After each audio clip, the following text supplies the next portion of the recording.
Muy buenas, amables televidentes. El conversatorio de la Fundación Institucionalidad y Justicia del día de hoy cuento con la gratísima presencia de Eric Rafuli y Ricardo Rojas.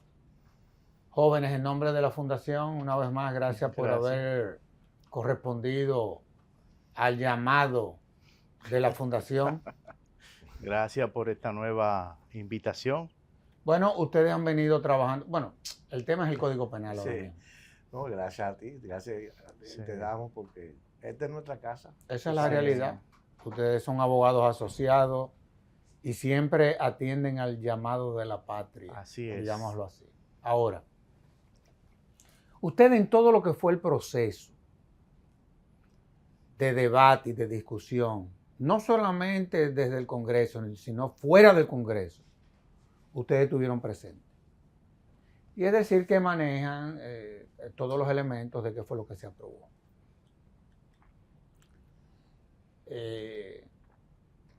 Todos estamos de acuerdo de que, aun cuando hay cosas que son perfectibles, había que promulgarlo. Ya ese no es el debate. Claro. Ya ese no es el debate. Pero tenemos que conversar antes de contribuir, por ejemplo, ya al nuevo debate que se abrirá y que se abrió de lo que se aprobó. Vamos a hablar primero en esta parte de qué fue lo que aprobamos, cuáles son los principios fundamentales de este código. Tú, Ricardo, voy a comenzar por ahí. Tú lo manejas muy bien. Inclusive en todo lo que fueron los debates de la comisión, tú siempre cuidaste eso. ¿Cuáles son los principios fundamentales que el código contempla? Mira, el código reivindica una serie de principios que forman parte del bloque de constitucionalidad en la República Dominicana y que aparecen no solamente en tratados internacionales, sino también en la Constitución Dominicana. Por ejemplo, el principio de legalidad, que es el principio a partir del cual se vertebra todo el derecho penal liberal, ¿no? Es un principio que yo te diría que tiene una rematerialización o una ampliación en el código. Está el principio de culpabilidad, ¿no? Y bueno, ayúdame tú con el tema de los principios. Proporcionalidad. Proporcionalidad. Favorabilidad. Favorabilidad. Sí. Y ese es importante. Bueno, ese está de moda después de la proclamación de la Constitución del 2010, en el 74.4. Ahora bien, tú sabes que cuando uno está construyendo un texto de esta naturaleza, hay escuelas de la cientista penal que muchas veces intervienen y uno ve que en este código confluyen varias escuelas. ¿Cuáles son esas escuelas? Porque tú ves la española, hasta la argentina anda por ahí dando bandazos. Claro, la escuela española viene teniendo desde la reforma constitucional del 2010 una presencia importante en todo lo que es el ordenamiento. Obviamente la Argentina, toda sudamericana, porque recuerda que en materia procesal penal asumimos el proceso penal democrático, que es básicamente latinoamericano, ha sido donde más se ha desarrollado. Y en ese contexto se produce una especie de conexión obligatoria que muchas veces se olvida, sin olvidar que también se mantienen elementos de la escuela francesa, del código de que es el código que estamos reformando, que se ha reformado ahora con esta ley, que tiene todos esos tipos penales. Pero, por ejemplo, se cambió los delitos, crímenes, etcétera, por graves, muy graves y leves. O sea, se logró un proceso, vamos a llamarlo así, de ayornamiento con relación a la realidad, ayornamiento con relación a la realidad social e internacional. Pero, y esto es muy importante, que Ricardo lo decía al principio y tú también ahora, la vinculación de estos tipos de la normativa penal con los textos constitucionales a partir de los principios, como estableció Ricardo, es muy importante. Y posiblemente algunas de las cositas que se van a discutir ahora después de la reforma para una mejor implementación o un perfeccionamiento, tienen que ver con la armonía entre lo que son los mandatos constitucionales y lo que es lo que hay en el código. Por ejemplo, hay cosas que están muy generales, vagas, que necesitan precisamente para hacer valer los principios como los que están ahí descritos. Sí. Entonces, que tendrán que trabajarse un poco más para evitar que la resocialización de la pena, el fin de resocialización que tiene la Constitución y el derecho penal mínimo, como posiblemente aquí se han agravado penas para cosas de poca monta. O sea, ese tipo de cosas, ese tipo de armonía tiene que prevalecer. Mira, yo pienso que de entrada la primera novedad del código es que nosotros estamos dando un salto cualitativo desde el punto de vista de la teoría del hecho punible. Nosotros venimos de la escuela francesa, ¿no? Nosotros hace tiempo que perdimos la conexión con la dogmática penal francesa. Así es. Todavía en las escuelas dominicanas se enseña que los elementos constitutivos del delito son el elemento moral, el elemento legal, el elemento material. Pero eso hace años que cambió. Oye, en Francia, desde esa época hasta ahora ha habido teorías monistas, bipartistas, cuatripartistas y hoy en día la teoría tripartita permanece, pero ya esos no son los elementos constitutivos. Claro que no, de por Dios. Tú te leas Jean Pradel, Bernard Bullock y muchos otros penalistas recientes, ¿no? Actuales, y tú te vas a encontrar con que los elementos del delito son la conducta, el resultado y el vínculo de la causalidad, el lien de causalité. Entonces, el elemento legal es una precondición. Todavía, entonces nosotros nunca le dimos seguimiento a ese proceso. Pero ¿qué pasa? Que como tú señalaste, el principio básico, la legalidad. Exactamente. El principio impregna. Exactamente. Ahora, ¿qué pasa? Que todavía esa concepción francesa se corresponde, digámoslo, en la evolución de la teoría del delito alemán, a la teoría causalista de von Lis, de Billing, anterior a Belzer, el mérito que tiene Belzer es que muda el dolo y la imprudencia de la culpabilidad al tipo penal. Entonces, por eso hoy en día... A la lesividad. Exactamente, exacto. Entonces, por eso hoy en día, en la nueva dogmática jurídico-penal que vamos a tener como ley y que ya se conoce desde hace más de una década en las escuelas del Ministerio Público y de la Judicatura, ¿no? La teoría del delito, hablamos de el tipo objetivo y el tipo subjetivo.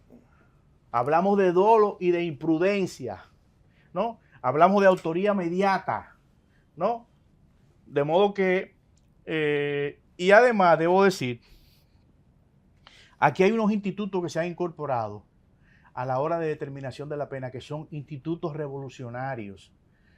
Es cierto, porque nosotros todos en algún momento nos opusimos al aumento de la pena, planteamos por escrito, tanto la FINJUS como un grupo de profesores de Lucamaima, que la pena máxima se mantuviera en 30 años para evitar una desproporción como la que se ve en el cúmulo de penas.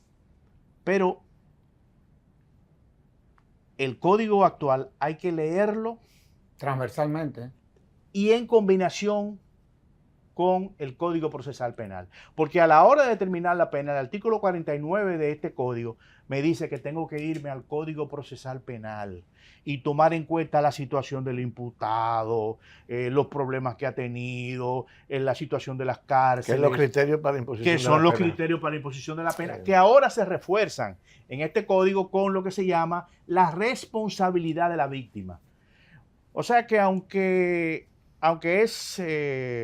Por ejemplo, desde el punto de vista de la dogmática, digámoslo así, ¿puede contribuir esta norma al fortalecimiento de la hermenéutica de la cientista penal? Definitivamente. Claro. Puede, ¿verdad? Sí, sí. Claro que sí. Yo creo que nosotros porque yo creo que ese es el gran aporte. Vamos a inaugurar una nueva etapa en la discusión jurídico-penal. ¿Verdad que sí? Pero hay un elemento importantísimo, que es una combinación de lo que tú acabas de decir, Sergio Tulio, con algo que estableció Ricardo a propósito del régimen sancionador. Cuando tú incorporas el producto de la realidad y del desarrollo del crimen, de la nueva modalidad, más de cerca de 50 tipos penales novedosos. La estafa piramidal, una serie de cosas que no estaban.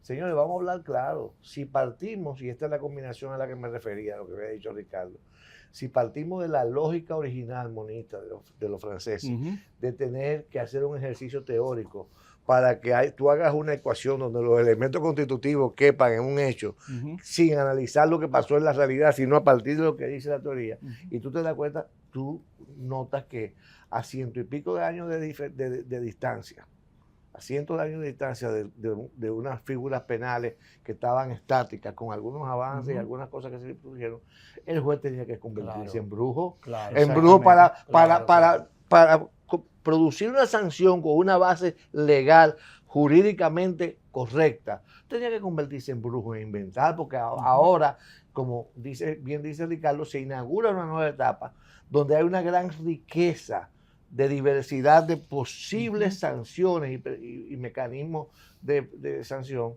a conductas cuya tipificación, por utilizar el léxico con el cual crecimos, era difícil ante una nueva realidad tan cambiante y dinámica. Ahora, ¿no pudiese generarle problemas, por ejemplo, a quienes aplicarían esta legislación?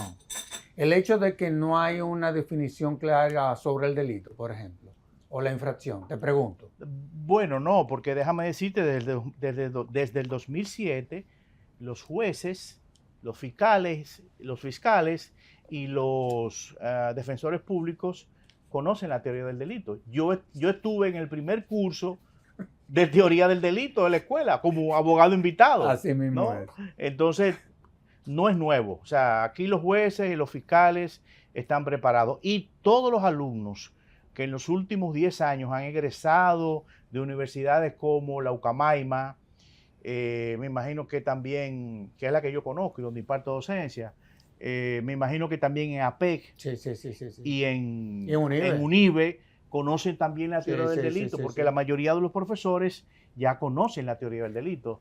Ahora, cuando uno lee textos de esta dimensión y de esta naturaleza, me refiero a los códigos, en la mayoría hay como una especie de parte general. ¿Por qué en esta ocasión eso se obvió? Creo que es una de las cosas que... Te pregunto, ¿tú no crees que habría que tomarlo en cuenta en lo que serían ya las propuestas? Mira, el código tiene una parte general, lo que pasa es que no... Sí, exactamente. No está organizado. La del 2014 estaba mejor organizada. Pero mucho. Lo que te quiero decir, por ejemplo, el proyecto del 2014 estaba mejor organizado. Mira, todo lo que tiene que ver con la autoría, el tema de la responsabilidad, los principios, la autoría, la responsabilidad de la persona jurídica. Sí. La coautoría, está ahora definida. Todo eso, lo que pasa es que el código no te lo presenta como parte general, ¿no? Simplemente te lo presenta como libro primero y habla incluso de disposiciones iniciales, ¿no? Pero esta... ¿Tú crees que eso salvaría nada? Sí, esta es la parte general del código, definitivamente. La parte especial se inicia en el 82 con las infracciones de lesa humanidad, con los tipos penales propiamente dichos. Ya. De modo que, aunque media oculta, tenemos una... Yo te hacía la pregunta precisamente por eso, porque hay como que salirlo a buscar. Honestamente no te lo digo, está dispersa. Sí, pero bueno, es un tema de estructura. Es un tema de estructura. Por ejemplo, aquí se establece la autoridad de las personas morales, que es un tema que se acuerda que se viene trabajando de la ley de sociedades, que tuvimos ahí. Sin embargo, que ha generado algunas preocupaciones. Ha generado algunas preocupaciones porque son de las cosas que tienen que perfilarse. ¿Es porque no deja de ser una novedad o porque realmente las preocupaciones son válidas? Yo creo que pudiera atribuirse a la novedad. ¿A la novedad? Yo creo que, por ejemplo, el sector empresarial no debe tener mayor preocupación porque una de las reglas o algunas de las reglas que se incorporaron tienen que ver con lo que hoy en día se llama la teoría del cumplimiento, ¿no? Del cumplimiento normativo, Sí.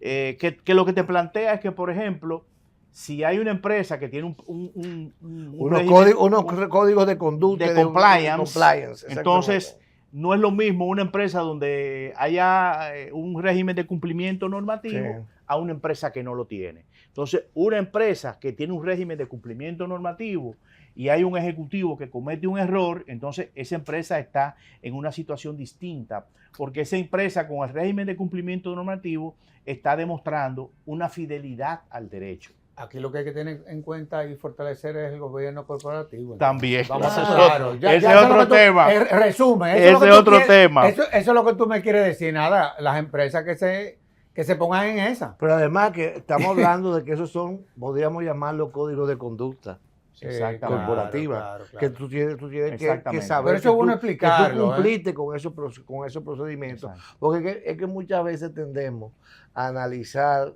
nuevas figuras jurídicas como esa de la pena, las penas a las personas morales con el prisma del sistema de penas a la persona física. Exacto. Y son prismas totalmente distintos. Sí.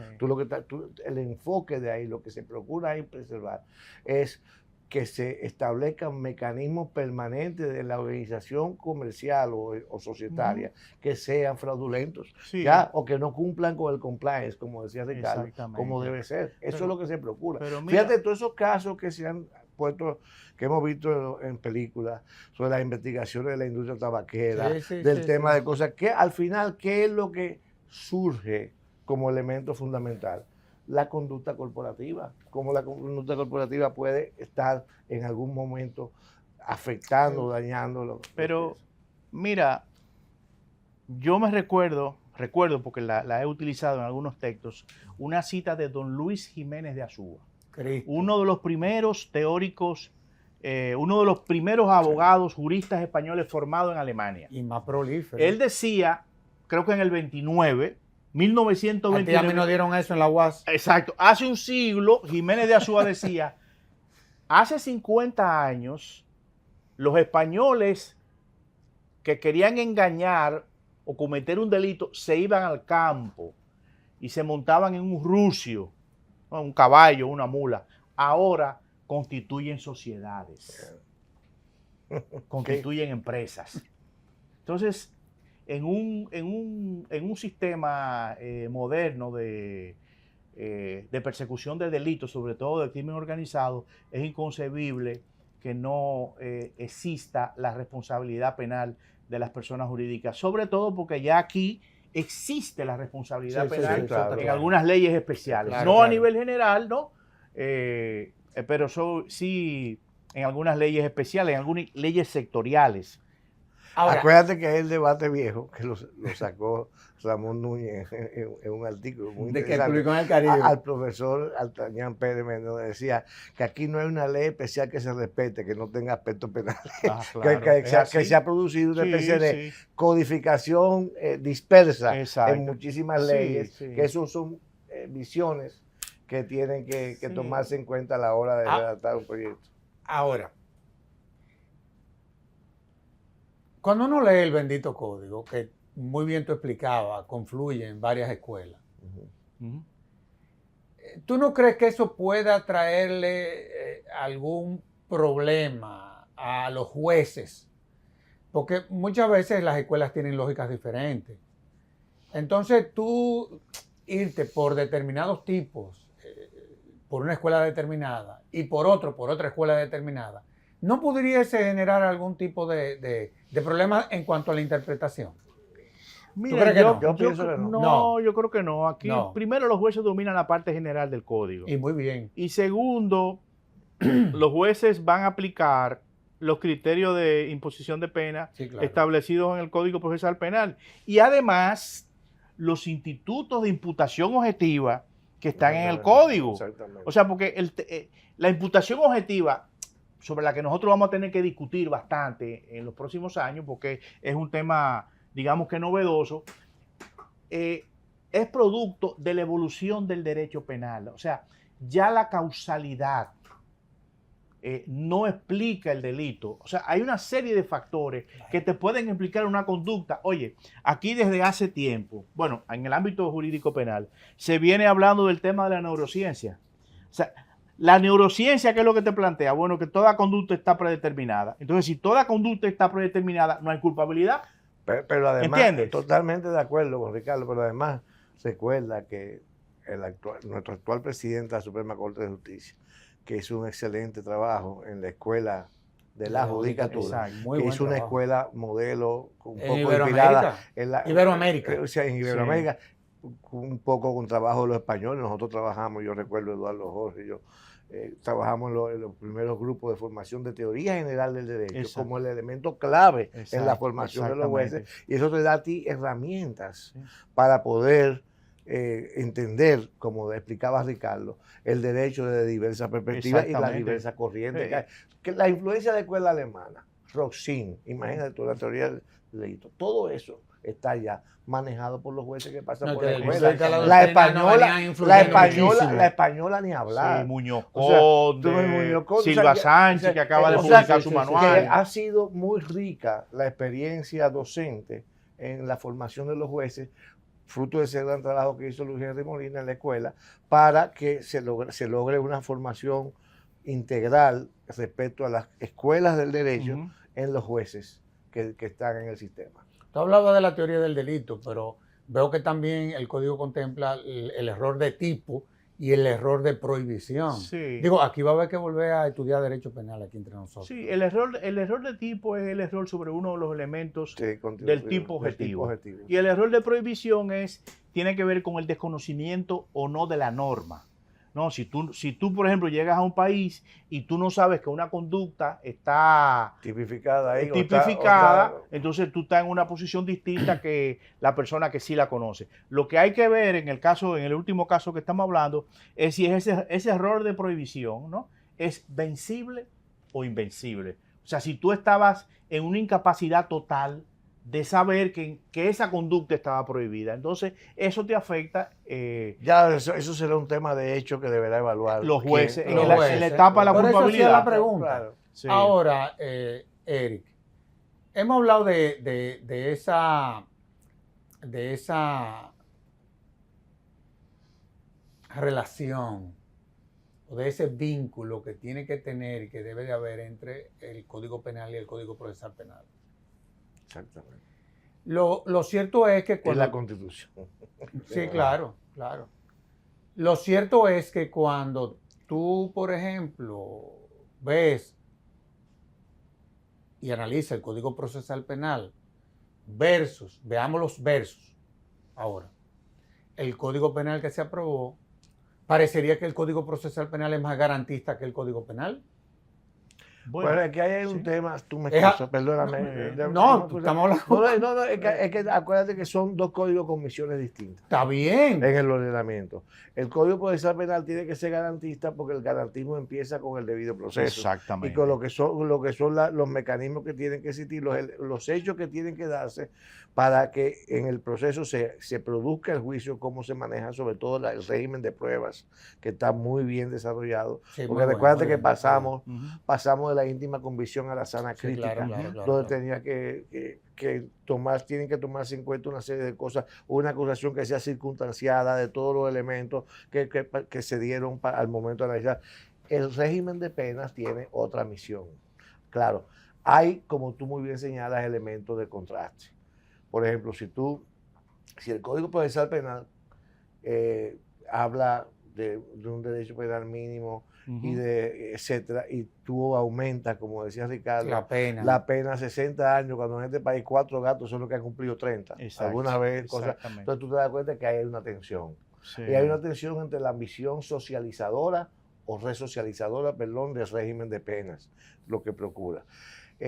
Yo por eso particularmente en algunos programas he hablado de que 40 años, debió quedarse en 40 años. Y el cúmulo de penas, el cúmulo de 40. El cúmulo de 40, que es interesante, no por eso, pero voy a hablar del cúmulo de penas en otro aspecto, que posiblemente si nos vamos a un análisis más adecuado, pudiera generarse algún tema interpretativo en la aplicación del mismo. Por ejemplo, yo me iría con otras escuelas que dicen que en cuanto al cúmulo de penas, lo que hace es que se aumenta en función proporcionalmente, tú puedes aumentar proporcionalmente un porcentaje, la pena que estaba prevista. O sea, ese tipo de cosas, hay algunas tensiones ahí que van a persistir, pero eso es... Pero que son salvables, por lo que veo también. Yo estoy de acuerdo que nosotros tenemos que modificar el máximo del... primero el máximo de la pena. La pena no puede ser de 40 años, el máximo. El cúmulo de pena tampoco debería ser de 60 años. Y es un tema que le hemos planteado. Claro. Estoy de acuerdo con Eri en el sentido de que el cúmulo de pena debería, como en algún momento se discutió, debería implicar, la pena que se acumula debería ser un porcentaje. Un porcentaje de la pena. Pero además te voy a decir algo. Este código es un código que si lo coge un psiquiatra va a decir, este código es bipolar. Porque muy buen punto. Te habla de 60 años. Pero también. Pero por otro lado te habla de regímenes de personalización de la pena. Sí, te manda el código. Te da, por ejemplo, el cumplimiento. Te permite tú, digamos que dividir el cumplimiento de tu pena. La pena los fines de semana. La pena... digamos que los fines de semana y días feriados, la pena nocturna solamente. O sea que por un lado el código luce muy retribucionista, pero por otro lado es muy preventivo especial, o sea, muy rehabilitador y resocializador. Entonces ahí hay un... Ahí hay un equilibrio, cierto equilibrio. Muy bien. Bueno, pero tú sabes... se puede mejorar ese equilibrio. Pero me convenciste. Es salvable. Sí, no, hay que trabajar un poquito. Es salvable. Un poquito, sí. Es salvable. ¿Tú no crees, y yo creo que ustedes han hablado mucho de eso, que un año de vacatio leyes fue poco? ¿No debió de haber sido como lo pusimos en el Código Procesal Penal, que fueron 2? Sí, te pregunto. Sí. En algún momento se habló en la comisión bicameral de 18 meses y hasta de 2 años. Pero como el código anterior, que fue declarado inconstitucional por vicio de forma en el conocimiento de la observación, era de 1 año. Y además se tomó en cuenta el hecho de que, bueno, en términos generales, este código es el mismo código. Y el otro lo hemos estudiado de todas las formas. Y el otro lo habíamos estudiado, habíamos dado muchísimas clases. Los mismos jueces que lo van a impartir. Esto es el 85% del código de 2014. Sí, definitivamente que sí. Con algunas novedades. Alguna mejora, otros, sí. Por ejemplo. Desmejoras. Por ejemplo, el tema del feminicidio. Vamos a hablar aquí con claridad. No hay una cosa que nosotros repetemos más que a una mujer. Por razón, tú tienes hijas, tú también, yo también, tenemos esposa, tuvimos madre, en fin, o sea, ese no es el tema. Pero tú no crees que es confuso lo que se aprobó. O de qué modelo fue que se tomó eso, porque la verdad es que se copió textualmente, se copiaron los artículos 253, 254, 255, 256 y creo que, 353 hasta el 358 del Código Mexicano, que ya fue modificado. Y de eso que nosotros copiamos acríticamente hace unos años, solamente queda en México el 353. Entonces, para mí, siempre lo dije, tú recuerdas que nosotros trabajamos aquí en FINJUS, el tema del feminicidio. Claro. Lo que se introdujo en el periodo pasado era una locura. Incluso había un tipo penal que se llamaba la inducción al suicidio feminicida. Pero imagínate. O sea, un instituto como la inducción al suicidio, que es un instituto general que existe en España y en otros países, lo especificaron solamente para la mujer. Por suerte, la Comisión de Justicia del periodo anterior tuvo el suficiente tino como para sacar eso y dejarlo como una norma general, inducción y creo que ayuda al suicidio, ¿no? Pero, o sea, definitivamente yo creo que hay que trabajar de nuevo el feminicidio. Eso hay que revisar. Hay que trabajar de nuevo el feminicidio. Por ejemplo, el ultraje. Hay un retroceso en relación al ultraje. La redacción actual del ultraje, que creo que el 255 es mejor que lo que aprobamos. Mejor que lo que aprobamos. El ultraje ahora queda en un limbo. No, y además es ambiguo. Que puede ser muy ambiguo. Entonces, eso es. Además, el ultraje tiene un problema. Que es el 310 ahora. El 310 no es otra cosa. Que era 255 antes. No, del 222 al 233. 233 sí, es una especie de consomé. Y entonces, ese es otro tema que hay que trabajar. Ahora, lo que nosotros debemos preguntarnos es si se debe tutelar la dignidad de los funcionarios, de los jueces, de los legisladores. Eso es lo que tenemos que preguntarnos. Pero tú no puedes dejarlo tan abierto. No, pero claro que no. Además hay decisiones del TC. Exactamente. Inclusive que van en esa... Bueno, tú y yo lo habíamos debatido. Sí, lo habíamos debatido eso. Por ejemplo, o sea, no hay necesidad. Por ejemplo, de las cosas que también tenemos que hacer. ¿Cuál ha sido la lucha del Tribunal Constitucional en los últimos años? El desacato de las decisiones. Y aquí están poniendo hasta una multa por desacato a las autoridades que no acatan una decisión. Entonces eso tiene que cambiarse. Si el Tribunal Constitucional tiene una lucha de hace tiempo, porque los poderes públicos no acatan sus decisiones, eso tiene que tener un régimen de consecuencias si estamos tratando de constitucionalizar el ordenamiento. ¿Tú me entiendes? Claro. Vamos a hacer una pausa. Y de inmediato volvemos con este interesantísimo programa.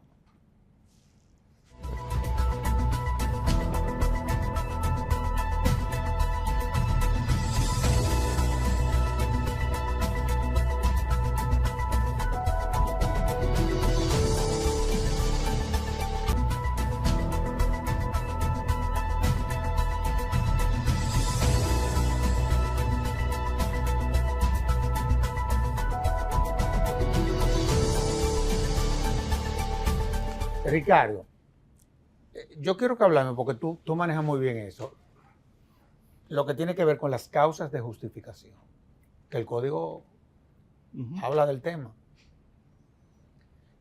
Un tanto como para que el televidente entienda de qué es de lo que se trata. Mira, las causas de justificación son situaciones en las cuales el derecho te autoriza a lesionar o poner en riesgo un bien jurídico protegido, digamos la vida, ¿no? Tú eres objeto de una agresión ilegítima, ¿no? Una agresión física ilegítima, tú tienes derecho a defenderte. Eso es lo que se llama la legítima defensa, claro, ¿no? Entonces hay una regulación de la legítima defensa, está un poquito clara. Tiene varios elementos, la legítima defensa debe ser actual, debe ser inminente, la agresión debe ser ilegítima, actual, inminente, y la respuesta tiene que ser proporcional. En algunos ordenamientos jurídicos no se utiliza el concepto proporcional, sino racional. Cuando se discutió esto, ¿por qué decantarnos? Se acudió a la jurisprudencia nacional que hablaba de la proporcionalidad en la legítima defensa. Entonces, por eso tú ves esa diferencia. La otra causa de justificación es el estado de necesidad. El estado de necesidad opera cuando tú estás en una situación, digamos que hubo un naufragio y estamos peleando por una balsa o por un salvavidas, y tú empujas a otra persona y esa persona se ahoga. Bueno, tú lo hiciste por un estado de necesidad. Tú provocaste el ahogamiento, pero lo hiciste por un estado de necesidad para salvar tu vida. La otra causa de justificación que se incorpora, esas dos causas de justificación de alguna forma existen en el derecho actual. Exactamente. La tercera es la excusa legal de la provocación. En la mayoría de los regímenes actuales lo que existen son esas dos causas de justificación. También el cumplimiento de un deber, que nosotros no lo incorporamos. Pero la excusa legal de la provocación figura en el código como una causa de justificación. O sea que tú puedes cometer un delito o una conducta prohibida en caso de legítima defensa de un estado de necesidad, y cuando existe la excusa legal de la provocación, que es un instituto propio del derecho penal francés. Sí. Yo veo los diversos tipos penales que hay ahora. el sicariato, Sí. el tema del ácido del diablo, que debe de ser también mejorado la redacción. Sí. Porque pudiese ser que cualquier producto caiga dentro de esa modalidad. Exactamente. Hasta la utilización del ya cloro eso- que uno Si usa. si el producto te provoca algún tipo de desfiguración, Ujú. entonces aplica el tipo penal. Aplica el tipo penal. Claro. Y Porque el no- homicidio Porque preterintencional. la idea es, volviendo a ese tema, es que el componente del químico que provoque el daño. Ujú. Y ese es el elemento que hay que tener en cuenta al momento de analizar ese tipo de delito, de crimen.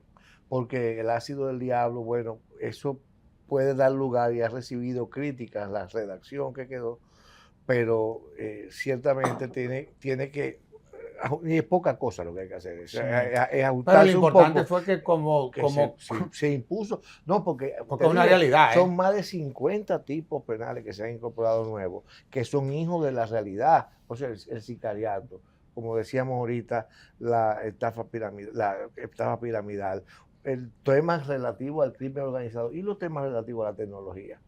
También que se han incorporado una diversidad de delitos que tienen que ver ya con la tecnología. Entonces, ese aspecto son realidades que no han estado tratadas. De ahí vuelvo a tu pregunta del vacatio legis, que tiene que posiblemente pensarse bien el tema, como hablábamos en privado el día pasado, que tú lo mencionabas en un encuentro que tuvimos a propósito de este tema, el tema de los programas de estudio de las universidades, hasta los pensiones y la propia capacitación. Acuérdate que toda reforma tiene varios componentes. Y uno de esos componentes fundamentales es el empoderamiento de los actores encargados de aplicar la norma. Que eso es delito. Ahora, yo hablaba del homicidio preterintencional. El homicidio preterintencional. Que el hijo mío me preguntaba sobre eso. Digo, el homicidio preterintencional es cuando tú le provocas la muerte a un homicidio de una persona sin tú querer provocarla. Por ejemplo, tú le das una trompada. Pero que veo que ahí está claro. Sí, no, está clarísimo. Está muy bien. Quedó muy bien claro. Quedó muy bien la Está redacción. bien claro. Y bueno, yo creo que se fortalece todo lo que tiene que ver con delitos que tutelan el patrimonio público. Hay muchas conductas, muchos tipos penales que protegen la administración pública. Sí, así es. Hay algunos tipos penales que protegen también la administración de la justicia. La propiedad privada sale fortalecida, ¿no? Con algunos tipos penales. La violación de propiedad, la invasión de propiedad, tienen una redacción que probablemente contribuyan a resolver un gran problema que existe en el país, y es de que un título de propiedad en algunas regiones no sirve de nada, ¿no? Hay una cosa importante, que se mejora y amplía el tema de las infracciones de violencia intrafamiliar. No, claro. Esto es muy importante. Sí, Muy importante que desde la reforma que se hizo en los 90, que vino de las convenciones que se incorporaron de violencia contra la mujer, que generaron una modificación al Código Penal de aquel entonces, ahora se amplía el tipo de hechos sancionables, llevándolo hasta lo psicológico, lo patrimonial, económico. Lo patrimonial. La amiga Zuleta puso en Instagram en estos días un análisis muy interesante de algunos artículos del código que tiene que ver con las parejas y las medidas que tome uno de los miembros de una pareja en detrimento del patrimonio de la otra parte. Pero una genialidad. Una genialidad. Pero oye lo siguiente, hay un tema relacionado con esto que tú estás exponiendo, Eric, y es que, por ejemplo, las agresiones y violaciones sexuales en contra de adultos, hay un incremento, se duplica la prescripción de 10 años a 20 años. Pero esto es lo más importante, lo que voy a decir. Las agresiones sexuales y las violaciones contra menores, la prescripción será de 30 años a partir de que el menor Pueda adquiera tener- la mayoría de edad. Y eso es muy importante. O sea, eso es muy importante. Eso es muy importante. Porque Que era uno de los cuestionamientos que le hacían durante el proceso de conocimiento del ¿Tú código. te recuerdas los casos de la diócesis de Boston? Oh, pero de por Que Dios. cuando No, los no, muchachos claro, crecieron, pero cuando los vean, muchachos claro, crecieron, que- cuando los muchachos crecieron fue que empezaron a llover la denuncia. Claro, Bueno, por el temor que generó toda esa diablura que cometieron en contra de ellos. Ahora, tú sabes que, y ustedes lo decían, una reforma no se limita al contenido de una norma, esa es una dimensión. Ujú.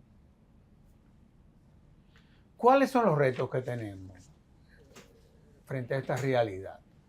Porque la verdad es que a mí me preocupa, por ejemplo, nuestras universidades. Se están preparando las universidades, bueno, tú vienes de la Pucamaima, yo también, tú vienes de UNIBE, Pucamaima y de otros centros UNFU. educativos. UNFU, en fin. O sea, uno está ligado al ambiente académico. Ujú. Pero está el ambiente académico ya consciente. No toda la clase docente está preparada hoy para como poder enseñarle a sus alumnos de qué es de lo que se trata esto, porque no es tú enseñarle el contenido de un artículo, es tú explicar la dimensión de ese artículo. Probablemente no, para nosotros tres no nos sea tan difícil. No digo que se nos va a hacer fácil. Ujú. No nos sea tan difícil porque hemos sido parte de este proceso desde hace 20 años. Estamos debatiendo. Y uno, de una u otra forma, uno lo entiende. ujú. Pero Así es. no pasa lo mismo con otros colegas, ¿no? Y autores del propio sistema de justicia. Lo que pasa es que hay un tema que tiene que ver con la corriente del pensamiento jurídico, que eso ha sido uno de mis temas favoritos toda la vida, y es el tema del positivismo, y no quiero que se me malinterprete, del momento del positivismo que se apropió de la cultura jurídica dominicana en un Claro. momento determinado, porque los propios franceses lo superaron hace más de 5 décadas, Ujú. y aquí se quedó en lo que Desde el principio de la el década del profesor- 80. lo que el profesor Manuel Atienza llama, que hablando de lo bueno del pospositivismo, el abandono de la conexión con los demás saberes sociales. O sea, Ujú. que como el derecho se encerró en una burbuja, Sí. se encerró en esa burbuja recreando lo mismo siempre, se desconectó de la realidad social. ¿M? Y entonces, al desconectarse de los demás saberes sociales, como dice el profesor Atienza, se desconectó de la capacidad, de esa capacidad de cambio y de entendimiento de los nuevos fenómenos a que tú hacías referencia a propósito de la escuela. La escuela, cuando hablo de la escuela, de las escuelas de derecho. Ujú. Entonces, porque al final de cuentas, lo que prevalece desde los años 90 con el derecho dúctil de Sagreberti, Ujú. es que todo va cambiando de una manera tan dinámica, todo va cambiando de una manera tan dinámica, que hoy en día el tema no es memorizar o aprender No. los tipos, sino razonar los tipos y los principios en función de la realidad social. Y estos cambios que se están dando, esta diversidad de tipos penales que incorpora producto de la realidad y de la evolución del crimen en diversas directrices que inaugura este código, pues viene a constituirse, como tú dices, en un reto para que las escuelas de derecho, los profesores, es un reto que implica transformarse uno mismo, Pero porque por uno tiene que supuesto. cambiar permanentemente. No, yo te lo decía porque, y eso nos lo enseñaron a nosotros, a ti y a mí en la UAS. En la UAS. El derecho se aprende estudiando, pero se ejerce pensando. O sea, aquí hay que razonar. Y ahí hay cosas que va a haber que razonar en honor a la verdad. Y tú sabes muy bien, como tú decías, ese pospositivismo, que muchos de nuestros colegas no se metieron en esa frecuencia. Exactamente. Así Y es. le va a ser muy difícil o va a ser más complejo entender todo este proceso. Honestamente hablando te lo digo, porque es lo que uno está viendo, o sea, en las escuelas de formación. Por ejemplo, la Escuela Nacional de la Judicatura va en coche con esto. Sí, Porque es que todos estos jueces venían estudiando desde un Sí, principio Por suerte. y se prepararon. Pero eso no ha pasado en las 50. ¿Cuántas escuelas de derecho que hay en este país? Creo que No son se sabe. 52. Una locura. No, no es relajo. No, y lo que pasa es que también en algunas escuelas una materia te toma un mes. En otras 2 meses, tuve una materia de 2 meses.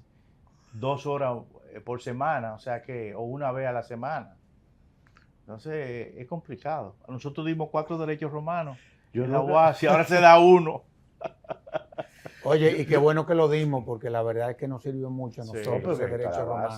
Porque ahí es que está. Para tú entender las obligaciones, ahí que tú. Claro. El principio. Y de el la derecho obligación. natural, Pero con el te- pensamiento actual que hay en el constitucional. entendiendo. O sea, el Sí. derecho natural ha venido a ser el gran salvavidas Ahora, de este actual momento del Así derecho es. a nivel mundial. ahora, yo sé que los códigos no previenen, los códigos intervienen. Vamos a decir, esa es una realidad. Sin embargo, un código penal, evidentemente, es fundamental para tú, como herramienta, poder contribuir a una política criminal, digamos así, que sea eficiente. Por ejemplo, parte del problema con relación al diseño de la política criminal ha sido de que en pleno siglo XXI, en donde la modalidad del crimen cambió, teníamos un código del siglo XIX. Digámoslo así. Esa es la clave. Esa es la realidad. ¿Cómo ustedes ven que esto puede contribuir a que ese diseño de la política criminal real efectivamente sea Mira, el eficiente? principal instrumento de política criminal es un código penal, porque Claro. es el que define las conductas que son socialmente gravosas, socialmente lesivas. Eric mencionaba hace un rato el principio de lesividad. El código te dice que las conductas, no solamente que para que una conducta jurídico-penal prohibida amerite una sanción, no solamente debe estar prohibida, sino provocar Claro. una lesión o una puesta en riesgo de un bien Claro. jurídico protegido. Claro. Entonces ya eso es un avance. Ahora, Un gran avance. un gran avance. Nosotros tenemos que sentarnos a reflexionar,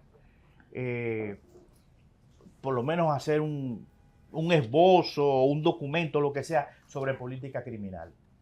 El último documento que existe sobre política criminal en República Dominicana Excelente punto, es Ricardo. del 2005 y lo escribió un extranjero. Yo creo que en República Dominicana ya hay suficiente capacidad para que seamos capaces de sentarnos y hacer un diseño de política criminal. Alberto Wiener. ¿No fue Alberto Wiener? Alberto Fue Wiener. como consecuencia Sí, del del Código Código Procesal Penal, Procesal la Penal. implementación, Exactamente. acuérdate. Entonces, y que trabajamos en ese tema. Entonces, mira, si nosotros vemos la Constitución, hay un programa político criminal en la Constitución. Eso es. La Muy Constitución bien. Claro. te reivindica el principio de legalidad. Te habla el principio de resocialización. Te habla también de el principio de... Te dice que las conductas que tú puedes prohibir son aquellas que causan un daño. El principio de razonabilidad. Es una limitación Claro. a los tipos penales. Claro, O claro. sea, tú, por ejemplo, un código penal no puede prohibir que se escupa en la calle, porque eso no causa ninguna lesión, ¿no? Entonces, además, la Constitución tiene una serie de normas procesales, de principios procesales. O sea, un documento de política criminal tiene que partir de la Constitución, ¿no?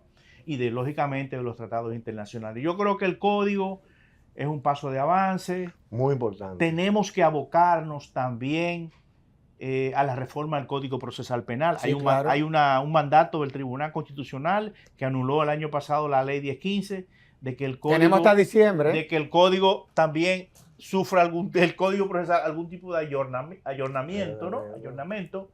Hay algunas Pero decisiones además, del TC también. el TC, en materia Ha del declarado- el honor, la intimidad y la imagen, Claro, se ha pronunciado. establecido los mecanismos para la convivencia entre el derecho al honor Ujú. y los delitos de difamación e injuria. O sea, Exacto. tiene que convivir, tiene que ponderarse adecuadamente. Ujú. O sea, en un régimen Sí. de balance de peso y contrapeso. Exactamente. Cuando estén en conflicto. O sea, el Constitucional ha mandado una serie de señales que es importante, señores. La Constitución y todo lo que emana del Tribunal Constitucional es el hábitat único y obligatorio Así es. para que las leyes y la jurisprudencia se muevan. O sea, tú no puedes salirte de ahí. Y si te sales de ahí, tú estás resquebrajando el ordenamiento. Totalmente de acuerdo. No, y además hay una decisión también que declaró inconstitucional el 379, si mal no recuerdo, que le daba unos niveles de discrecionalidad al Ministerio Público respecto al manejo de la información, un proceso de investigación. Sí. O sea, son muchas cosas. Señores, es increíble, el tiempo se agotó, tenemos una hora hablando. Ay, Dios mío. Y hacer una entrevista con ustedes dos no es suficiente una hora, así que... La suerte que nosotros nos complementamos. Nos nos llevamos complementamos bien. Así demasiado es, bien. así es. En todos los frentes. No, y no solamente ustedes dos, sino entre ustedes, sino que se llevan bien con el entrevistador. Sí, Este sobre todo. es un programa que va en coche. Eso huelga decirlo. Señores, gracias. Gracias Una a vez ti, más. Sergio. Y a ustedes, amables televidentes, les decimos hasta la próxima, en donde estaremos en un nuevo conversatorio de la Fundación Institucionalidad y Justicia. Hasta entonces.